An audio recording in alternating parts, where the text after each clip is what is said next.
I mean, me and you would be the only ones that know that we did this interview about a year ago, and something happened with my mic, and I was listening back and had that, gut wrenching feeling of like, man, that whole hour or whatever it is totally shot.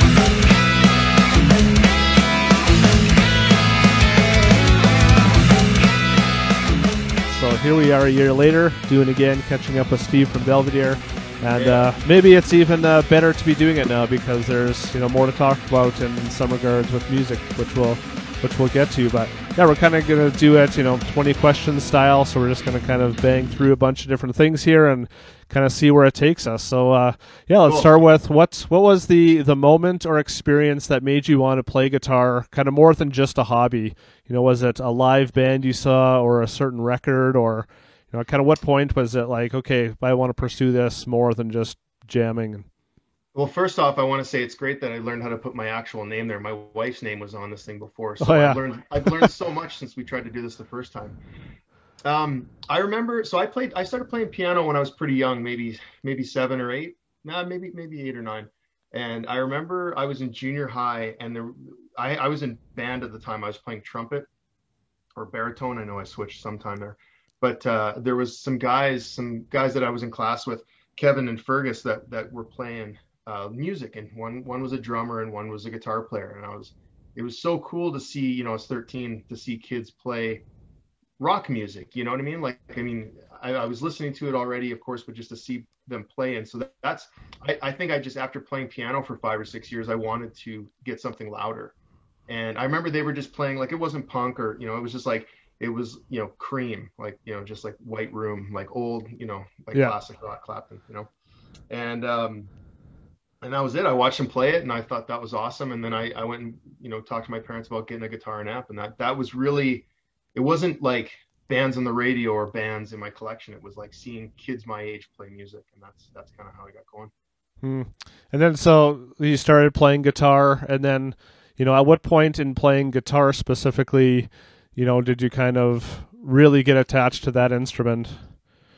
Pretty quickly. It wasn't long. Like at 13, I was playing, 5 to 8 hours a day, Wow. like sometimes till my fingers got sore and bled and stuff. It was, I just loved it. I just thought it was great. And I wasn't playing anything all that great or complicated. And, I had a music teacher that kind of bailed early on lessons. So I just kind of taught myself. So I just played a lot of the same stuff. I'm surprised my parents didn't go nuts with me playing the same songs, but like a lot of early Metallica and like, just kind of riffy, guitar driven music. I didn't really get into punk until I was about 14 or 15. So it was a good solid year. I was just kind of playing like, kind of metal or, popular metal or classic rock at the time. And it wasn't very good. And you can argue whether I am now either. But I mean, at the time, I was just kind of just riffing along and just trying to get through it. But I didn't really get into singing. I'd sang my whole life. My dad used to play a lot of Beach Boys, and we'd always sing harmonies and stuff like that. And but I didn't really start considering myself a lead singer until Belvedere started, and it was like there was somebody had to sing, so I sang. That was really it. So I was 18 or 19 by that point, and that was my first band. So yeah, that's kind of how I progressed to that. And did it come naturally enough that you could just like play or sing just by ear, or were you, reading tabs or watching videos? If there was videos back then, I don't know if there was. No, there wasn't Yeah. at all. There wasn't even the internet until I was in. I think, I mean, the internet and email. My first email was I was in college. Yeah, yeah, that's So right. we're talking like 95, right? So Yeah. early. Well, I guess that would. Yeah, I mean, I was just kind of getting out of high school. So I mean, it wasn't like YouTube and videos and stuff like Yeah, that. yeah. So I used to sing to a lot of Bad Religion records. Like a lot of the early ones, No Control and Suffer and stuff. And so that's where I really learned about singing and harmony. But I think my style really came a lot from, Greg Graffin, sure, but Dave Smalley from Down by Law and Dag Okay, Nasty. yeah. He's a real kind of like shouter.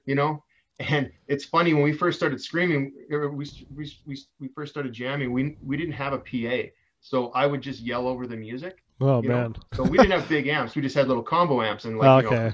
pretty light hitting drummer at the time. So it was like, we had this little pig nose amp, and I think we wired a mic through it, and it was like, 15-watt amp or something. So like, it wasn't very loud. So I had to yell early on And I think that's where I got into just the whole like just I'm a bit of a forceful singer, I guess. I'm loud. Yeah. Well, I guess that's a good way to do it. I mean, either you're going to blow out your voice and then it won't be there anymore, or you'll realize, oh, my voice is actually pretty powerful, so I got something good here. It might have strengthened it earlier on. Yeah, I had to learn how to sing properly though, because I did go through a time where I was blowing my voice a lot. Hmm. Not earlier on, but as you get older, as you know, things start, don't work as much as they used to. And I learned how to sing a little better because of, certain teachers and videos and stuff. And I warm up every day, when I'm touring. Yeah. Awesome. Well, yeah. And So you like, met. go ahead. So, oh, I was going to say. So you mentioned some of those influences. With Bad Religion, Metallica. Were there any other kind of influences that were, really, inspiring you, or that you really wanted to kind of be like as you were, learning and progressing? Yeah, I mean, like I think kind of the downstroking James Hetfield kind of like, muscling through it. Like that's where I kind of learned how to be a rhythm player. And Pennywise, I think that like, Oh Fletcher's yeah. playing earlier on. I really got into that kind of like downstroking, like just really heavy, kind of a lot of chugs and stuff. And so that really got things going. But like when I was before I got into punk, I was listening to, like Steve Vai and stuff like that, stuff that I could Okay. never play, but I always loved the rhythms, the intricate rhythms to it. And so I found that to be really kind of guitar nerdy and melodic, super melodic stuff. And it was cool because there was no vocals, so you really got to focus on the instruments. And so I got to see him play a few years ago in front of like 100 people, and it was so like trippy, Wow.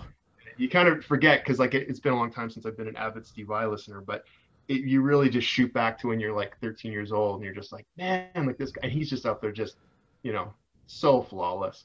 Yeah, the only thing I don't really know anything about Steve Vai except when I was in, I don't know, like grade six or something. My neighbor had a bunch of CDs, and I can just remember one of them was Steve Vai because there was a picture of him on the cover, and it just seemed intriguing, but I didn't really like the music, so that's Yeah, all I know of yeah, him. yeah. There's a lot of acid involved with that kind of stuff, but it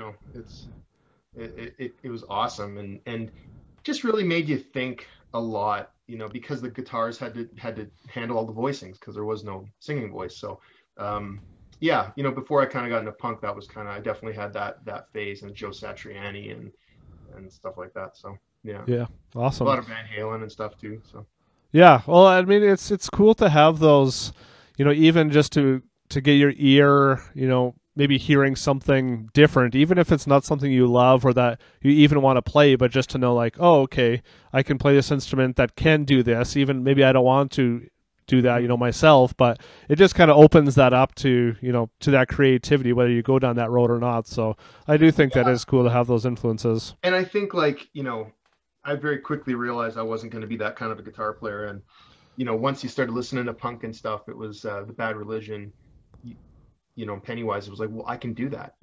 Yeah, That for that was the sure. biggest thing. It was like, okay, cool. This is something I can do. That's three chords. That's four chords. I mean, that's pretty tough, but for the most part, I can kind of play through it. And yeah, that was the lyrics too. Like as soon as I started hearing Greg Graffin lyrics, it was like everything just made sense to me. I had a roadmap.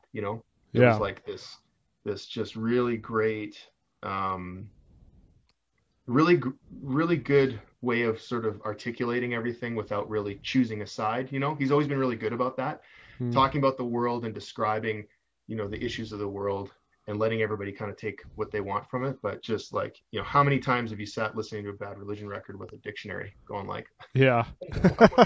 obsequious? Like, what's that? And I'm just a kid. Like, I'm just, this is all just super influential to me. And so it was awesome. It took me down a good road, and a lot of those bands with really positive and thoughtful lyrics is what really drove me to the genre. Yeah, right on. Yeah, More we're so gonna. than like sort of the Van Halen like metal stuff.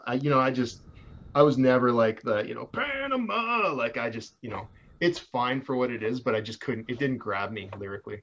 Well, yeah, there's something about punk that seems, a lot easier to kind of relate or attach to versus, like, I don't know, growing up listening to Guns N' Roses or something, or Motley Crue, or whatever else the options was. Like, I didn't get into that stuff at all. But even just thinking of those bands now, it doesn't seem super relatable, and is Yeah, kind of, personal to issues that everybody could be facing or dealing with. Yeah, for sure. So kind of moving forward a bit here. What was the first kind of bigger opportunity that Belvedere got? So you can kind of take that whatever way you see. So there's two, and one wasn't so big, but it was big to us at the time, and that was we got to play our first show as an all ages show. A friend of mine, Jeff, was putting on all ages shows, and he put on Gob at the university, and it's a little, it's not there anymore. It used to be called the Black Lounge or the Black Lung, and it was a little 300 cap room, and I can't remember if another Joe was supporting them on that tour, but we got to play, and we were the first band, and we were the 3-piece at the time. This was before Scott joined, but it was like our chance. There was 300 kids. Most of them didn't give a shit. Most of them sat down, but it was our chance to sort of get them going, and we did. And it was. You got to remember, like Belvedere, I was running a label at the time, Hourglass Records, so I was going to be the guy behind the bands. I wasn't even going to be in a band, so that was just my shot to actually get out of the basement of us just jamming, writing songs, and actually playing a show. So I swear, like something switched during that show. And I was like, this is rad. I want more of this. And that was a pretty defining show. And then we got asked to do a Bad Religion tour in '99 across Canada. And that was massive. Like, it's still some of the bigger shows we've ever played. And you're talking now a band that plays in front of, 50 people, basement shows in the US, to all of a sudden playing in front of 2,000 to 5,000 people a night. And we originally were going to do 4 shows in the West, and then we got the chance to jump on Toronto and Montreal. We were going out that way anyways for our first Canadian tour. So it was Strung Out was the main support, and this band Loudmouth, and then in the East, Kid with Manhead did those dates, and we opened up. And to show up in Montreal in front of 6,000 people on an outdoor show, that whole tour was like big for us. And it didn't necessarily turn into like, you kind of think you do these big shows. Next time we come back to Toronto, there's going to be 500 people. No, there's 8 people. And then there was 9 people. And then there was 12 people. And then there was 40 people. Like, it was like back to Toronto 9 times before it was like, oh, we played with the Mad Caddies in '01. And it was like, where were you? But, where were you before? There's 500 kids and they know all the words. It's like, what happened? But at the time we were playing every little town around Toronto. And, when we did Canadian tours, we didn't do 17 show tours, Sydney to Sydney. We would do 35. Oh, yeah. So we would do every little town we could play. And so when all those kids kind of grew up a bit and moved to Toronto, it was like all of a sudden we had fans in Toronto. Yeah. So that Bad Religion tour really kicked it off, but it was like 2 or 3 years later of hitting it 3 or 4 times a year where it was like, oh, we actually saw, and we saw those people and they were like, oh, this is awesome. I get to see you with Bad Religion. But it is, you see a band once that you don't know who they are. You don't necessarily all of a sudden like dive into them, right? Right. Sometimes you need to see them on support tours a couple of times. And I didn't realize that at the time. So that was just kids learning as we went along. Yeah. And how did that opportunity come about? Like, was it Bad Religion that connected you, or was a booking agent, or how did those two pieces come together? It was Bad Religion, actually. So in '98, the Warped Tour, the Bad Religion had this pirate radio station contest. And so they took in Bobby Scher, the drummer from Bad Religion at the time, and Jay Bentley, and this like pirate radio guy had this station they were broadcasting from Warped Tour. And so they'd just be hanging out, having beers, talking to people, hanging out. And I think like thousands of bands gave them their demo tape. So I gave them Because No One Stopped Us, our first CD in Vancouver. And 3 months later, I get this call, and it's fucking Bad Religion. And wow. I'm like, at first I was like, someone's pranking me, right? And then I'm like, no, I recognize those voices. And they said, you guys won we had your CD at the top of the pile, and it never left. Huh. And I was like, all right, cool. What does that mean? So they, Atlantic Records gave us, a couple grand or something to record our next record, Angels of My Town. And they said, hey, we're coming across Canada with Strung Out. Do you want to open? I was like, yes. Wow. And that's it. Like, it was that, just what a crazy thing that turned into. Yeah, I love that. Yeah, and I just to touch base on, a lot of, the band people that I talk to from the States, they typically just kind of hit the major centers across Canada, if they even do across Canada. And so you had just mentioned, you don't just play the major centers, you hit up everything. I just think that's a really unique thing to Canadian bands, because a lot of American bands or outside bands maybe don't realize, how much space is in between the major centers. And so for a lot of Canadian bands, if you want to survive, you have to hit up all those towns. And not only do you have to, but it's pretty cool because a lot of those small towns don't get a lot of music, and so there are, Yeah. hungry fans there. And that is a really great way to grow your fan base. And like you said, maybe they end up moving to a major center, years later, and then you kind of have that longtime fan because you came to their town and, stood out to them. And so that's a really cool thing about a Canadian band and a band like you guys. Yeah, and not only in Canada, but in the States, like, we play 90 shows in the States in a year. Like, we would play every little town that we could. But when you're a Canadian band, like, you've only got so many major centers to play, 17, 15, whatever it is, right? So Yeah. if you want to go pretty full time, then you need to play more. And for us, we were doing a lot of basement stuff and frat houses and stuff in the States. We were doing big tours down there in front of not many people, but that's where we hit after Bad Religion tour. Yeah, and it really helps to create that work ethic. I mean, I'm not saying American bands don't play all those smaller centers, but I don't think they necessarily need to because they have the option of playing a bigger one. So Well, some like, after that Bad Religion tour, we didn't play a proper support tour until 2001 with Mad Caddies. So we played with a lot of bands like ourselves who were just like workhorses. Brody, do not yell when I'm on an interview. Yeah, so we were playing with lots of bands, like small BYO bands and stuff, and we'd meet up with bands on the road, and we'd play in front of 20 kids together. So I saw a lot of that. We didn't see a lot of the big sort of Fat and Epitaph bands for the first couple of years. We didn't have those connections, Yeah. So we saw a lot of those bands that a lot of them aren't together anymore. They went for it, went 100, 150 shows a year, did it for a while, and then, nothing happened for them. So, Yeah. What's the most memorable Belvedere album to record and why? And any specific kind of memories tied to that album? well, I think the last one is memorable in that we had to be very strategic about how you do it. One, because our bass player, Ryan, is in Toronto.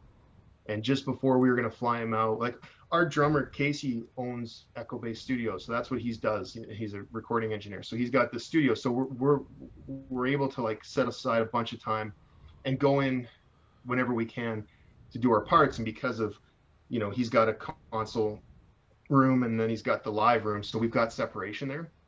So you can come in there, put your mask on, go into the live room, and don't see each other for 8 hours, right? So Yeah. that's how we were able to record. And because Ryan was in Toronto, we were going to fly him out. And then 3 days before they kind of locked things down, it was like, well, we can't put him up in a hotel for 10 days, or he can't stay with people. So it was like, Right. he played through a DI in Toronto, and we fixed it all in the studio here. So that was unique and a struggle, but at the same time, they did a good job. And we sort of had a couple of days, 3 days set up for bass, and I think it took 4. So him and Casey did a great job getting that together.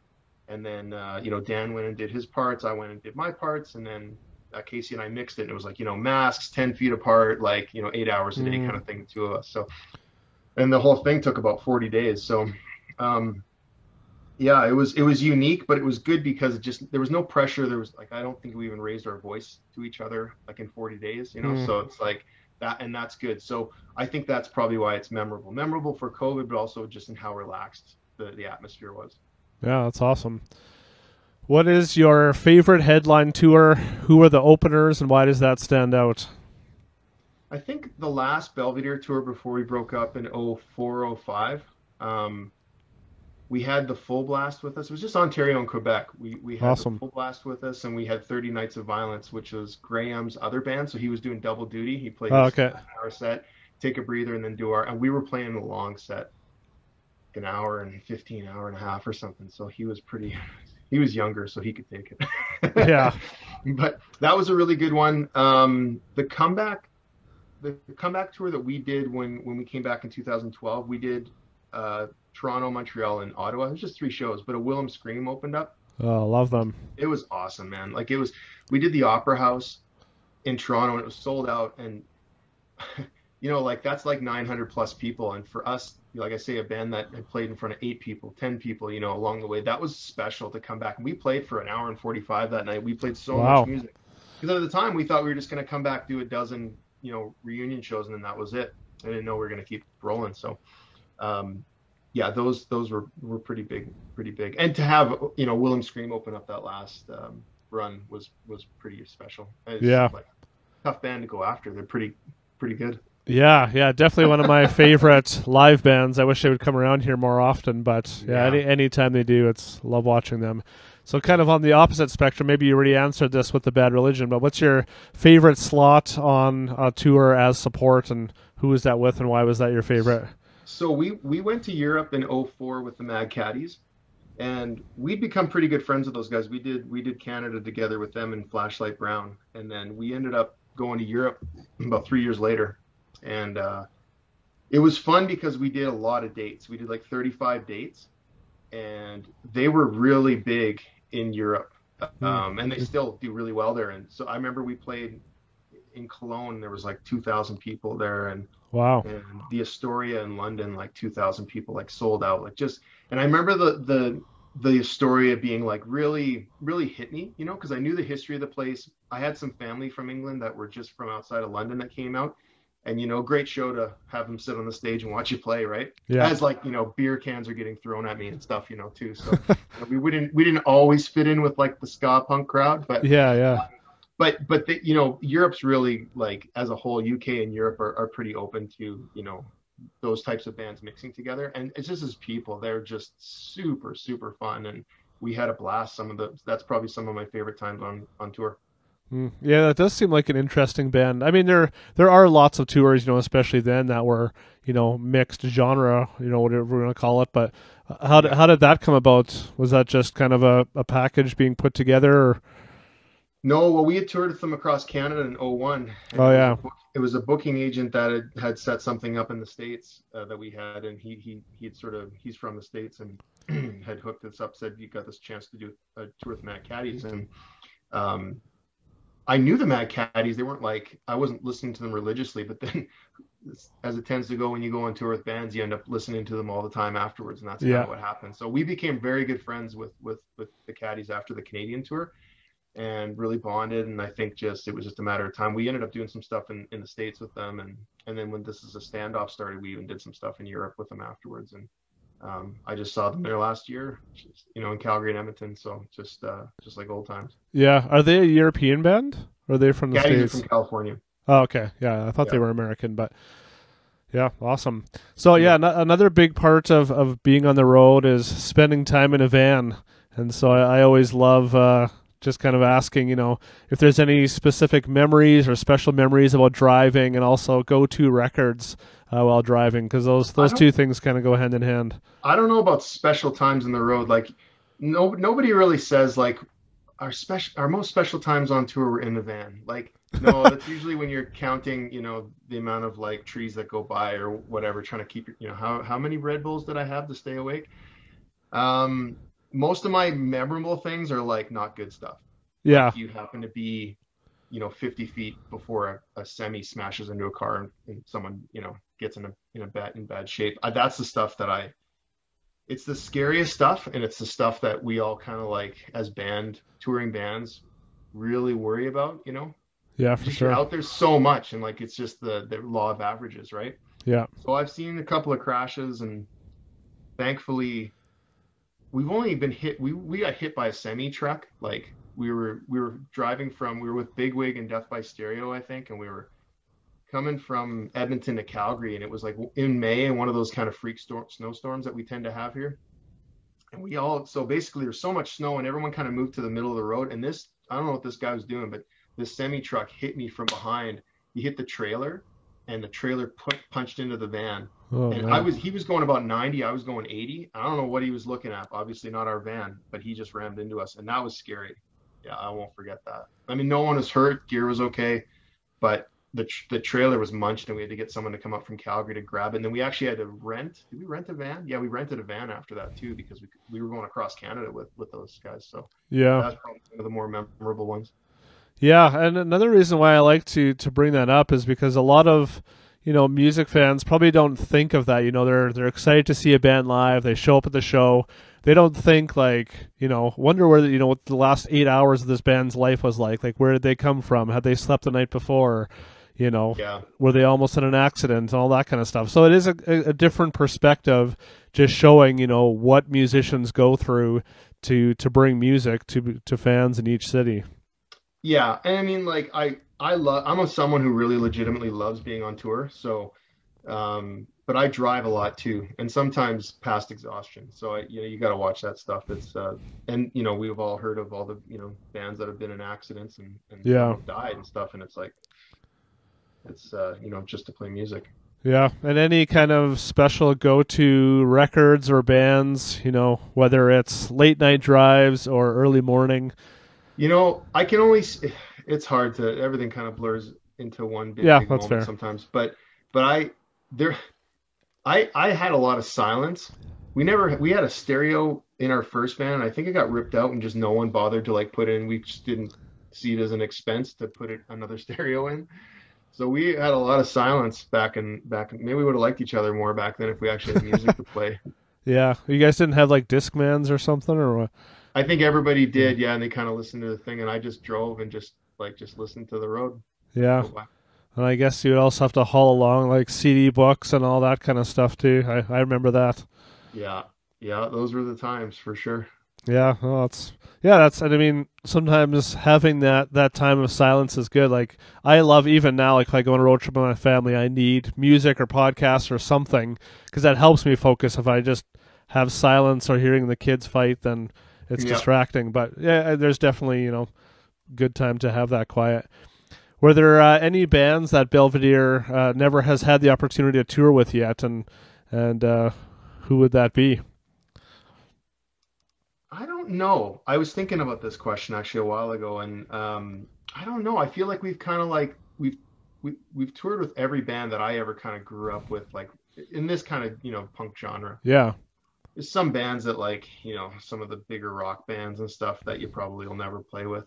Like right. I was like the Foo Fighters, and I think the Descendants would be a big one for me. You know, we've uh, we've never played with them other than like festivals, but that would be a good one for sure.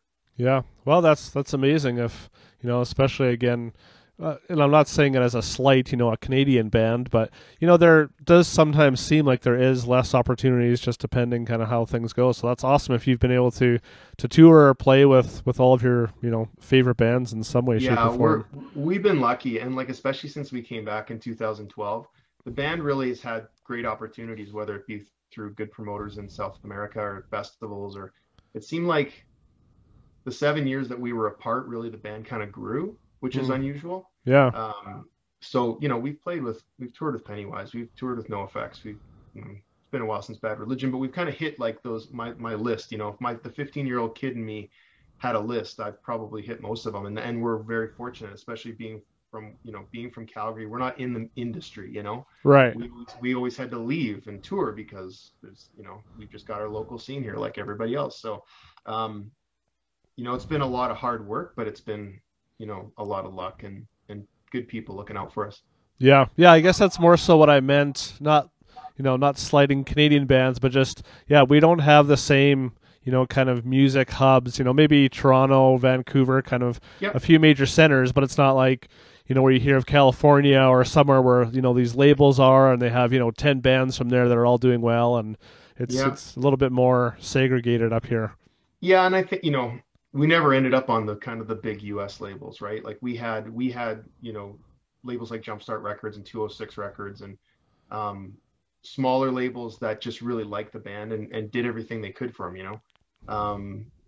We had opportunities to play with and play in front of those labels and stuff just never worked out, or Mm, the band split up or whatever the hell happened. But that's okay because I feel thankful for what we have, and you know the labels that we have put our stuff out on have done their best. yeah. Well, and sometimes that's even better. A smaller label, but you're getting more attention, and they maybe have more time to care about their bands instead of being on a big label that has 20, 30 bands or whatever, right? So there Yeah, is something good about that too. for Uh, sure. Craziest thing that's happened while on stage playing.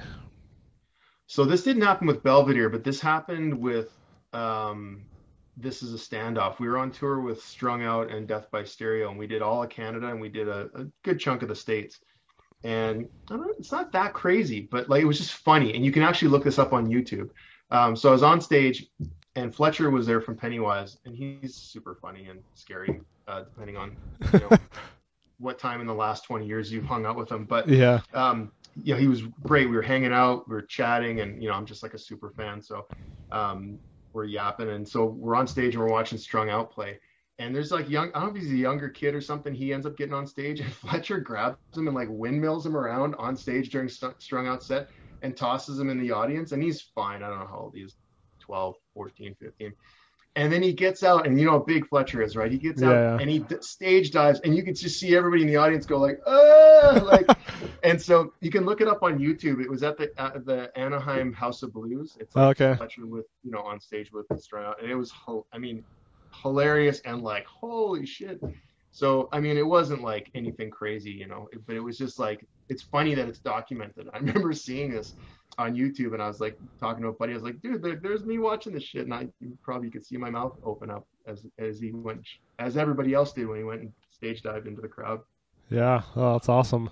Yeah, it's cool having those memories where even if it's somebody else and it's just at a show you're at, right? Like it kind of cements that show in your mind and it Yeah, takes I'm you right like back. I've never been someone that's taken this stuff for granted. Like there's so many times where the kid in me comes out and goes, like I got to pinch myself. Like I can't believe I'm here. Like I can't believe I'm here on the side of the stage watching Lagwagon play on Grows Rock in front of 15,000 people. Like how did this happen?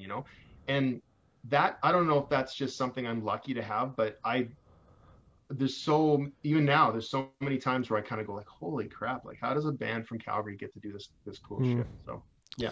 Yeah, well, I guess it just goes to show you keep doing something, long enough, and you put time and energy in it to that, it's going to work out one way or the other. So it goes to show, good work ethic. Maybe, again, maybe you alluded to this with not being able to, or not signing with, a bigger label, but any kind of music industry letdowns or frustrations? I don't take this stuff to heart, maybe like some people do. I've ran a label, I run a booking agency. I see things from the band side of things and the industry side. So I have a lot of empathy for all sides. Like when I'm talking about deals with labels and stuff, I really do go in going, what's good for them is also good for us kind of thing. Yeah. Letdowns, I mean, sure. Like we didn't get on this tour, we didn't make the here that there's lots of little things, but nothing like that that's major. My biggest pet peeve with labels is not having good reporting. Like everybody, these labels start up and they want to put out music and everything, but then they don't want to handle the accounting part of it. So I Yeah. find myself having to chase after people for like, well, where are we sitting? What's this looking like? And just after a while, you just like fucking give up. But that's Yeah. one thing I love seeing. I don't, fair or not, I just want to know. I like numbers, so Yeah. that's my frustration. So if you're gonna start a label, learn how to use an Excel spreadsheet. Yeah, there you go. Any can you remember any of those tours that fell through that maybe you really hoped would happen?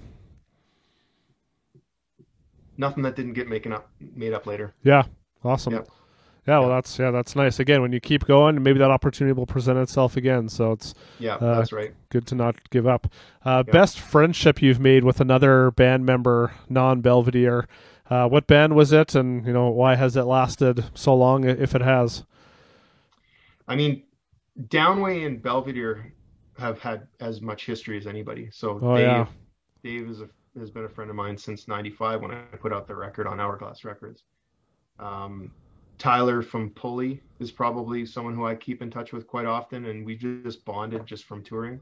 And Chuck from the Mad Caddies. Those are three for sure. Yeah, yeah. I always like just and when bands are on tour, I mean, you're spending lots of time together. There's probably tons of guys that you're friends with or keep in touch with. But I'm always just curious, which friendships kind of stick or last longer, and kind of why that is. So Yeah, and like I mean, I remember like a lot of stuff's personal, but like I do remember having like good bonding moments with all those guys, and like Chuck. I remember us being in Brighton, England, and we're smoking weed or drinking in the back of a bus or something like that, and he gets out an acoustic guitar, and gives it to me, and we start playing No Effects Ribbed, from like start Mm. to finish, like the whole album. And like you're not getting it all right, you're kind of like just drunk, like singing and stuff. But for like half an hour, we just like belted it out. And those are the moments that you kind of cherish, and you think about 20 years later. You don't think about the big crowds or the crazy, schedule or whatever. You think about, you know, that those good bonding moments. Those are Yeah. good ones for sure. Yeah. That's cool. Thanks for sharing that. When you look back at all the years of playing in Belvedere, what kind of gives you the biggest feels? What kind of makes you the most nostalgic or emotional or whatever? So like I'm not a green room guy. So, when we play, I kind of like towel off, grab a drink, and I hit the crowd, still wearing the shirt that I just played in, wearing drenched, right? Yeah. And I just go in for the big hangouts, the hugs, the pictures, the whatever. Like I love that. That's almost more important to me than the music is the connection with fans and people. Maybe because deep down, I still can't believe that we do a lot of this stuff, So Yeah. you kind of get it all in while you can. You go, well, this might be the only time I'm in Brazil or Russia or whatever. So I'm going to get out there and I'm going to meet every person there because it's important. I think it's important as a band and an ambassador of our band, but also personally, I want to meet these people. And so that's always the memorable thing for me, you know. Yeah, yeah. Well, this question isn't in here, but I just thought of it. What is there a country where you had an interaction with someone that just made you think like, man, like I can't believe there's somebody in this place that knows my band. Yeah, I won't get too much into it, but I've had some interesting interactions with people in Canada, in South America, where they said, like, for whatever reason, the music saved their life. Hmm. Um, and that's really special, like, and they come with, the story. Like, I was at this point, I was about to do this, and I was listening to your music, and it stopped me from doing it. Yeah, And it's happened, probably 4 or 5 times. So, to meet those people and like, there's usually a lot of tears and they cry and hug you and stuff like that. And it's pretty overwhelming because you didn't really expect that when you started playing music. You just thought you'd play music in your basement and hopefully somebody likes it. But to have that kind of impact is huge. And I think, there's a lot of our fans that actually have Belvedere tattoos too. And a lot of them have a story to tell with Hmm. that too, whether time and place where the music helped them out. I mean, you can't express how much that means. Yeah. Well, that's yeah, like you said, it's not really something most artists probably thinking about when they're writing a song, right? It's not about like how is this going to make somebody else feel. You're not thinking of a whole bunch of other situations where these lyrics might impact someone, or maybe that happens, but I don't hear that often, right? And so it's Mm-hmm. just kind of that surprise of like, man, I can't believe this song, regardless of what the content or the song is about, like Yeah. it can mean something different to so many people, and you never really know the impact that it's And going to like have. I'm not a tough guy, right? So I get choked up with this stuff too, whether it Yeah. be in person or later or even now thinking about it. Like it's, it hits me. Yeah, well, and I would hope that those are going to be the things that the lasting memories, right? There might be a lot in there, but you might just picture this one face where it's like, man, my music impacted this person to the point of them still being alive. Like the rest almost doesn't matter, right? So that's a really Yeah. unique perspective. Yeah. If you could only do one more thing with Belvedere, what would it be? I just want to hit the festival circuit in Europe. We had a lot planned this year, like big festivals, Resurrection, Jera, Punk Rock Holiday, Barack Rock, Tells Bells, Manchester Punk Festival. Some we've done before, but some we haven't. And I'd like to do that. If we could just do that, I'd be pretty happy. Like Punk Rock Holiday, I did that with this as a standoff on the small stage, the beach stage, and this year we were supposed to play Belvedere on the main stage in like a really good Wow. spot. So I'm hoping that'll get made up. That's a special one. And they've capped it, the capacity. It's not the biggest festival, but it's awesome. It's in Slovenia in the mountains, and there's like a river going by, and everyone's just like Wow.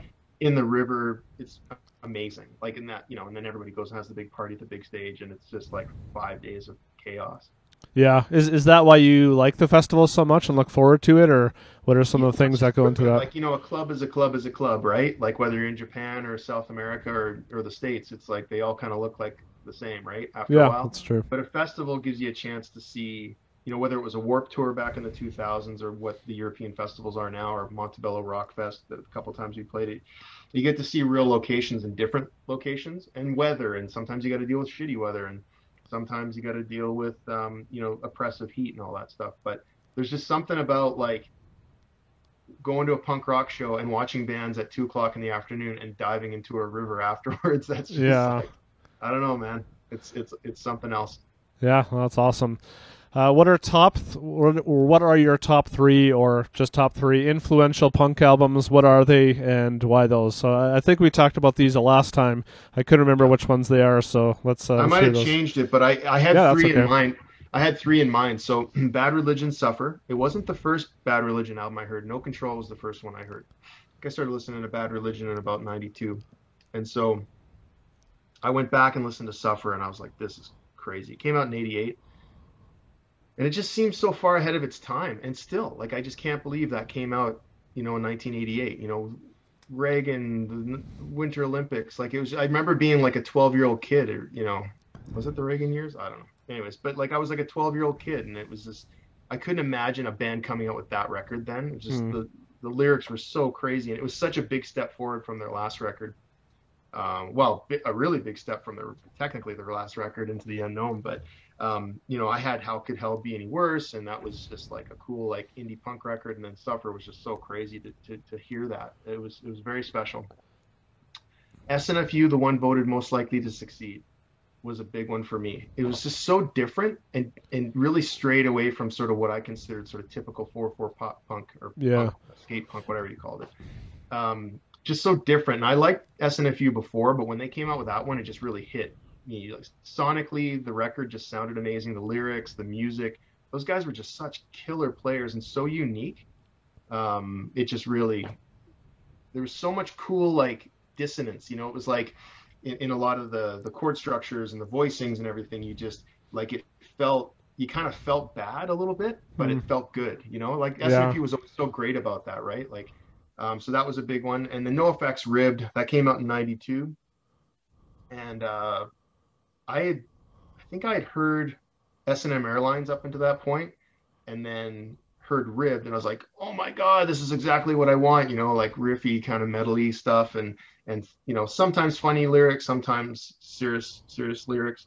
And then I went back and listened to their first record. What was it called? It's funny that I can't remember that. Anywho, Yeah. I can't think of it wasn't either. that So good. I went back and I was like, this wasn't very good. Like, they didn't play very well. Then I love that one too. The one with the eating the human on the cartoon on the front. Anyways, whatever. I'm gonna have a little brain farts throughout this, no matter yeah, what. yeah, no, that was a But long time ago too. So but Ribbed was like kind of set the roadmap for me as well for kind of music. And Liberal Animation, there it is. okay. And I like NoFX. They were my favorite band for 20 years after that. Yeah, awesome. What's your biggest inspiration for songwriting? So whether it's music or lyrics, whether it's from 20 years ago or still now, what kind of inspires you to feel like you have something that you need to put out into the world? Well, I can't say it throughout the whole history, because we've done a pretty wide gamut of sort of more political music down to wrestling. So I'm in a different headspace now than I was when I was 19. But I think lately it's just kind of the plight of everyone who struggles, and sort of hope for my kid's generation, and sort of like the planet around him and stuff. I think a lot about that stuff now. I think a lot of parents, when they have kids, you start to think a lot less about yourself and more about like the legacy you're leaving behind, or at least trying to positively influence the world around your kids. So I write a lot about that. I don't write about my kid, but I write about, I have a lot of empathy for sort of people that are struggling, and I feel that a lot. So I try to write about that. Yeah, and how about like when Belvedere was kind of starting out?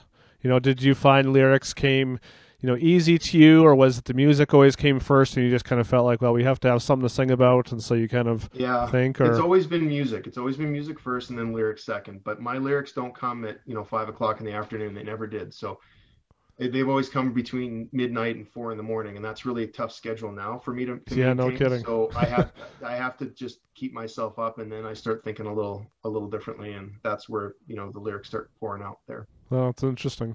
Have you always been the main lyricist in the band, or were any of the other guys ever contribute? Yeah, I mean, probably the main one, like with Jay and Scott in the band. Jay wrote a lot of lyrics too, for "'Twas Hell" and "Fast Forward." I wrote most of it for "Revenge," and all of it. Well, actually, not all of it. Casey wrote one of the songs for this record, but most, I'd say, yeah, most of them. Especially in the early days, like I wrote all the lyrics and stuff. So. Yeah. And are there any that you kind of go back to now and like cringe over, or do you feel good about kind of what you've put out there? Like, I mean, I don't revisit those records in full. Yeah, that's fair. It's the first record's fine. It did what it had to do. There's some good stuff on there that I still like, and there's some stuff that it's like, well, you sing about wrestling or, Todd from Boogie Nights, like it's not that in depth, right? So Yeah, I don't get too hung up on it. I was 19 years old. Now I'm 44, so yeah, things change. yeah, yeah. It's good. It's good to have that perspective too. To know like everything comes at a time, and not everything is going to be meaningful throughout your whole life. So Well, the world changes and your perspective changes, and I'm a lot different than I was, 25 years ago. So um, I'm proud of everything we've put out for what it was, but I also like that the band continued to work at improving, whether it be our own separate instruments or songwriting or just as a group trying to be tight live. It was something we worked at. yeah, right on. So not counting, this last year of COVID, what do you find is the biggest challenge of being a band, kind of in this day and age? Well, you can't tour, right? So I think I don't know if there's even a second, like So other than like like, outside of COVID, so besides the yeah. last year. Yeah, I don't know how it is for everybody else. I mean, it's been a challenge for me personally that, we've had band members leave, like, not founding members, but like guys that have been around in the band since '98, right? So that's been a Yeah, challenge. Rebuilding the band, um, working, being one of the primary songwriters and building a band with new guys, and trying to like find rapport between all of them and working together to have synergy, and be tight as a band and stuff. And it's something that we'll continue to work at for a little while. But I've been really lucky that the guys that joined the band weren't just like hired guns that just like play the old tunes. Once we knew that we were going to be locked down and it was time to write new music, those guys really stepped up. And I don't take credit for all this stuff. Like everybody threw songs into the pot and we worked on it. So they all ended up being really good songwriters as well as players and people. yeah. How have you found adapting over the years, whether it's going from CD sales to streaming or social media, kind of that whole, because that's been this comes up fairly often with bands that are still around now, as it's such a different landscape of being a band now than it was when you first fell in love with this. So how have you found Yeah. those shifts? Yeah, I mean, it is a shift. And, when we first started, the first couple records were all on tape. We weren't recording digitally. So just, the mechanics of putting together a record first off has changed. So, but how you've marketed yourself as a band, I've only known touring, right? So this whole idea of like social media is funny because it seems easy because we used to just like grind it out, in front of 20 people every night. Yeah, Um, but we were around. I used to book tours in the States off Book Your Own Fucking Life, the website and the magazine that came from Maximum Rock and Roll. So we would send out demo tapes with bios to people months in advance and try to get a show at like whatever venue or whatever house party or whatever. So I saw that progression. Now it's like send an email or call somebody, but yeah. for the longest time it was like call somebody, send them a package, wait 4 weeks for them to get it, and then hopefully book a show in front of 20 people in Marshalltown, Iowa. That's crazy. So it was a lot more, and can't even imagine touring Europe. I mean, we started touring Europe in '01, so things were relatively established, but we were still kind of finding our way and making contacts and stuff. So, we had some good people in Europe that helped us out back then. But anyways, back to the question about sort of marketing yourself on social media now. Yeah, I mean, I think I'm somewhat up to date on this stuff. And then this week alone, I've been a total train wreck when it's like with the labels, like, okay, let's get ready to do this announcement and stuff. And it's like, I don't know how to get this video up on Instagram. What do I Yeah. do? You know, and it's like, we're supposed to be announcing right now. And it's like, and start like handing off this stuff to the labels. It's like, can you do it? Because like my kid's yelling at me right now. And it's like, Yeah. it's Paw Patrol time here. This is not single releasing time. Yeah. Well, So it's yeah, you learn to adapt, right? Like you know, we get on TikTok and you get on Twitter and you get all this stuff, and it's like holy shit. Like sometimes it's just like I don't want to look at my phone anymore. I just want to like just play music or play with the kid or you know I want to see people at shows. That's what I really you miss that stuff, right? definitely. The virtual world is good because it's connected so much of it, but sometimes I feel like we're just so disconnected. Hmm. Yeah, and lastly, what's your favorite thing about still being a band, right now? Touring in the crowd, that's it. Yeah. I like touring. I like the crowd. I like playing music, but man, it's so fun hitting these places sometimes. The band's been to I don't know how many cities. We've been to more than almost 40 countries Wow. and a countless amount of cities. Such a trip, man. It really is. That's awesome. Love hearing that. Yeah, so we're gonna kind of move on and talk about the new record a bit. So Hindsight is the Sixth Sense, which comes out May 14th, 2021.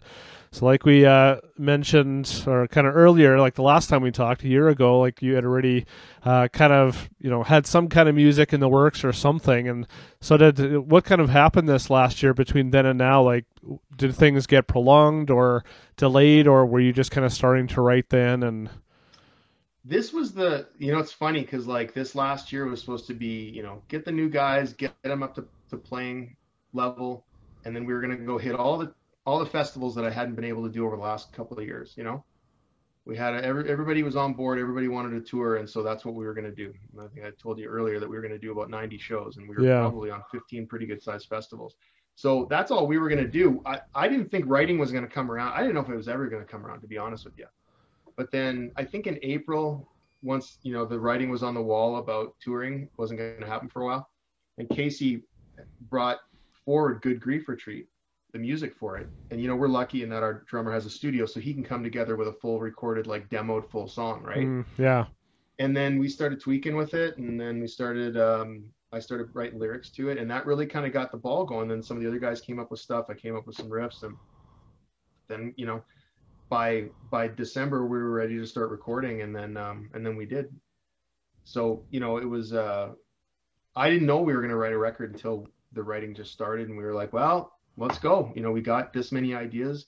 And then you start setting goals for yourself and timelines, like yeah, all right, like let's have this amount of songs kind of roughly done by September, and then like okay, then I start talking to the labels and like, hey, we might actually be doing a full length record here, and then you start setting hard deadlines where it's like we have to have this stuff done. But that's good because sometimes I need a fire under my ass a little bit to get going on stuff. So yeah.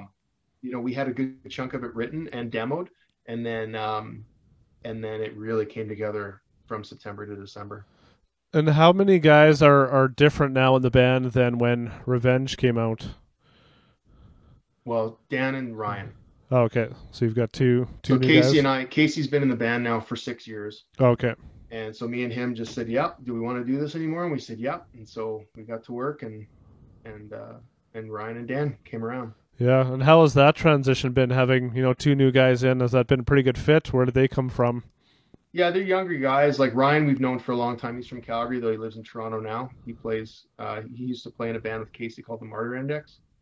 This is a long time ago. And so they knew each other. He lived with Casey. And Dan played in a band called Dead Pixel, and he was in some other bands, and he'd recorded at Casey's studio.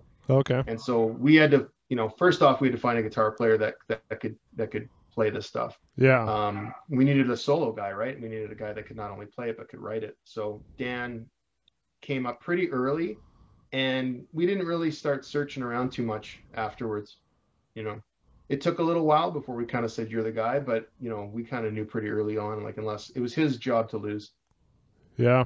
So once you kind of had all these deadlines in place that you just mentioned, how did you find the songs came together well? Was it stressful?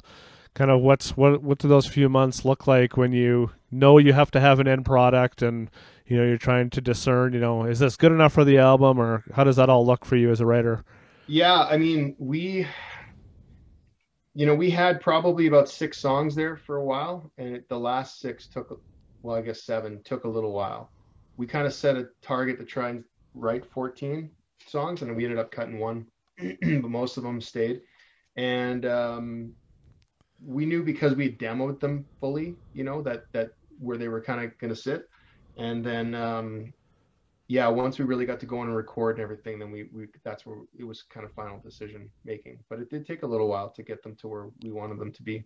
Yeah, and so you mentioned a few of the inspirations, kind of the way the world is going and changing, and having a kid now. Were those kind of the main influences for kind of lyrics or direction of the album? Yeah, yeah. I mean, there's going to be a lot of thoughtful albums coming out this year. You know, Yeah, for sure. you're not going to.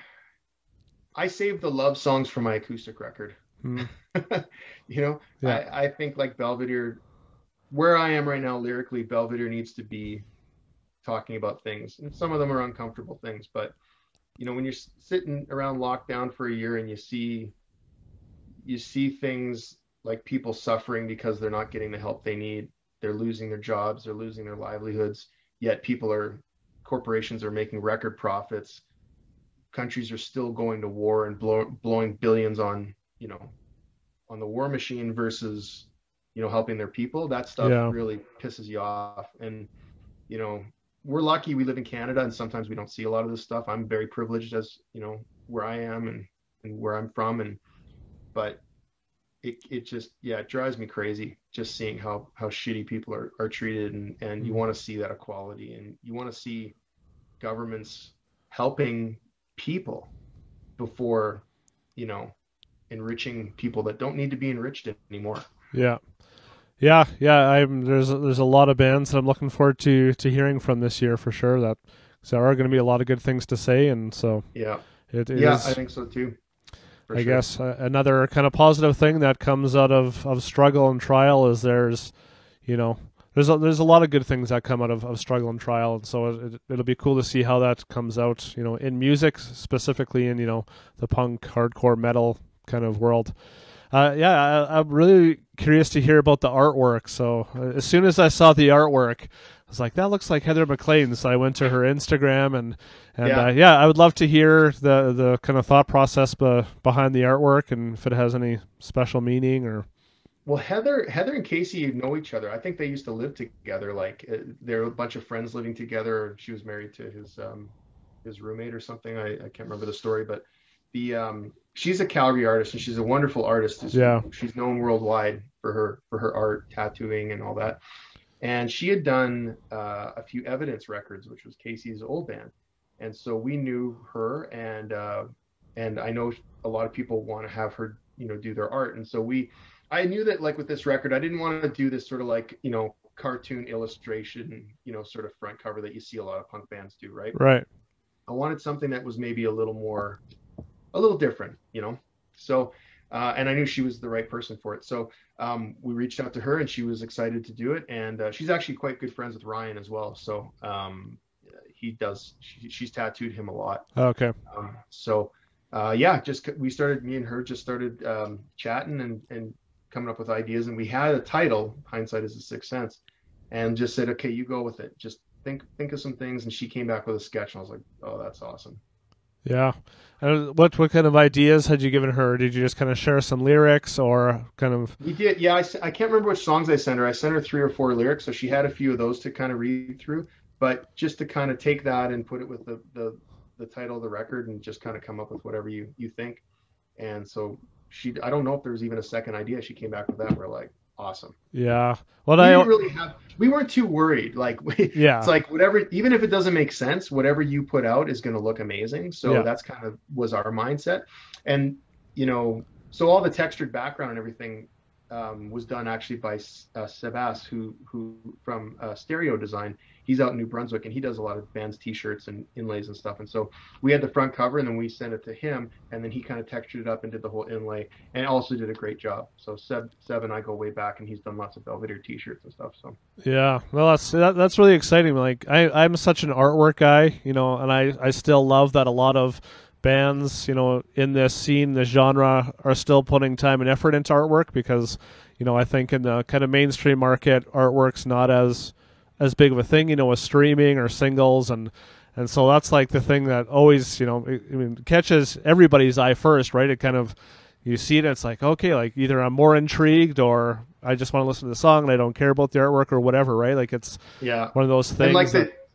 And also the album title too. Like all of our album titles are 5 words and 6 syllables. So cool.